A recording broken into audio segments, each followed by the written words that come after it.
नवरात्रि की हार्दिक शुभकामनाएं हैं आपको। ये चैत्र नवरात्रि आपके जीवन के अंदर खुशियाँ, सुख और समृद्धि लेकर के आए। अब जब हम चैत्र नवरात्रि की बात कर रहे हैं तो माँ दुर्गा के आह्वान की बात करते हैं, माँ दुर्गा के आगमन की बात करते हैं। और आप यही चाहते हैं, हर भक्त यही चाहता है कि इस बार माँ झोलियाँ भर करके आशीर्वाद दे। कामना तो आपने बिल्कुल ठीक की है, लेकिन कई बार कुछ गलतियाँ जो होती हैं वो माँ के आशीर्वाद से वंचित करवा देती हैं। कुछ गलतियाँ बिल्कुल मत कीजिएगा इस बार। बहुत सारी ऐसी चीज़ें होती हैं जो कई बार तो जाने में होती हैं, लेकिन ज़्यादातर अनजाने में होती है। बात अनजाने और जाने की नहीं है, गलती तो गलती है, यानी उन गलतियों की गुंजाइश ही नहीं होनी चाहिए। सबसे पहले तो यही होता है कि हम अपने घर में कलश स्थापना, घट स्थापना तो कर लेते हैं, लेकिन एक चीज़ का ध्यान रखना भूल जाते हैं कि हम वर्किंग हैं तो हम अपना दरवाज़ा कई बार बंद करके भी जाते हैं। अगर आपने अपने घर में जवारे बीजे हैं खास करके, तो आपको अपना घर का दरवाज़ा बंद करके नहीं जाना चाहिए। माँ को घर में बुलाया और खुद दरवाज़ा बंद करके माँ को अकेले छोड़ करके चले गए, यानी जो आह्वान कर रहे हैं ये माँ का ही तो साक्षात रूप का आह्वान करते हैं आप। तो आपके घर में कोई अतिथि आए या आप कहीं जाएं और वो व्यक्ति आपको घर में छोड़ करके दरवाज़ा बंद करके चले जाए, तो कैसा लगेगा? कैसे रिस्पेक्ट फील करेंगे आप? नहीं करेंगे ना। तो ऐसी गलती मत कीजिएगा। अगर कलश स्थापना कर रहे हैं, अगर आप अपने घर में जवारे बीजते हैं, तो उस द्वार को बंद नहीं करना चाहिए जहां आपने माँ को बुलावा दे करके बुलाया है। पहली गलती ये ना कीजिएगा। दूसरी गलती, कई बार महिलाओं को ज़्यादा सफाई का होता है। कलश स्थापना यानी स्थापित कर देना। जब एक बार कलश स्थापित कर दिया जाता है, घट स्थापना कर दी जाती है, जवारे बीज दिए जाते हैं, तो उस सारी सामग्री को, ना कलश को ना जवारों को हिलाया नहीं जाता है, उनकी जगह नहीं बदली जाती है, एक जगह रहनी चाहिए। वो ध्यान रखिएगा, कभी भी माता रानी का जब आह्वान कर देते हैं, वो एक जगह जो शक्तिशाली जगह हो जाती है, जहाँ माँ आकर के आपको आशीर्वाद देती हैं, तो उन जगहों को नहीं हिलाना चाहिए। जवारे बीजने का कई लोगों को बहुत शौक है, बीजने चाहिए, माँ शक्ति का आह्वान होता है, लेकिन आप जो मिट्टी या फिर रेती में जो जवारे बीजते हैं वो कहाँ से लेकर के आते हैं? कहीं से भी ले आते हैं क्या? हमेशा ध्यान रखिएगा, साफ जगह की मिट्टी होनी चाहिए। रेती ला सकते हो आप, रेती को बहुत पवित्र माना जाता है, तो रेत अगर ला करके आप जवारे बीजते हैं वो अति उत्तम मानी जाती है। लेकिन अगर आप मिट्टी ला करके जवारे बीज रहे हैं तो उस मिट्टी को पहले जल का छिड़काव करिए, फिर उसमें गंगा जल का छिड़काव करिए, फिर उसके बाद ही आप उसमें जवारे बीजिएगा।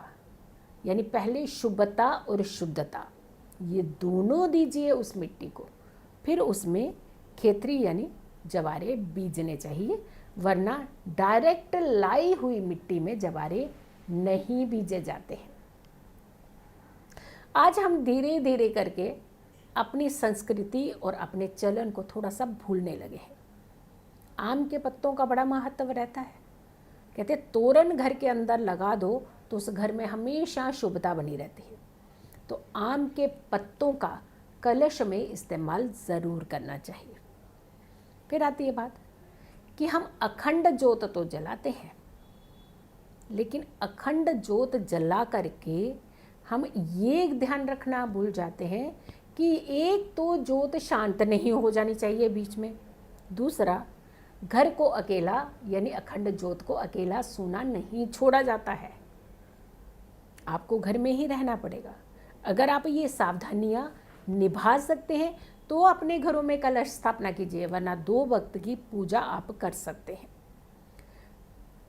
अशुद्ध अवस्था में बच्चियां या फिर महिलाएं अशुद्ध अवस्था में उस जगह, उस स्थान पर नहीं जानी चाहिए जहाँ माँ का आह्वान किया है आपने, माँ का आगमन किया है। ध्यान रखना है उस कमरे को आपने हमेशा स्वच्छ और शुद्ध और पवित्र रखना है।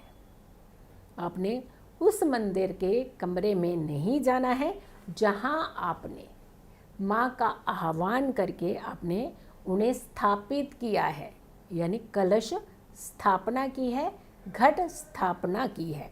तो ये भी आपको ध्यान रखना चाहिए, ये भी आपको बहुत ही समझदारी से देखिएगा कि कई बार क्या होता है हम लोग पूरा अंदर नहीं जाते, लेकिन थोड़ा सा अंदर की तरफ जा कर के खड़े हो जाते हैं।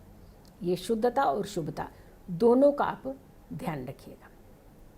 भोग, जब माता रानी को हम भोग लगाते हैं तो हम कुछ भी भोग लगा देते हैं, सिर्फ फलाहार का ही भोग लगाना चाहिए, या फिर पंचमेवा का भोग लगा सकते हैं आप, ड्राई फ्रूट्स का भोग लगा सकते हैं, यानी फल और ड्राई फ्रूट इनका भोग आप माता रानी को लगा सकते हैं। साबूदाने की खीर का भोग लगा सकते हैं।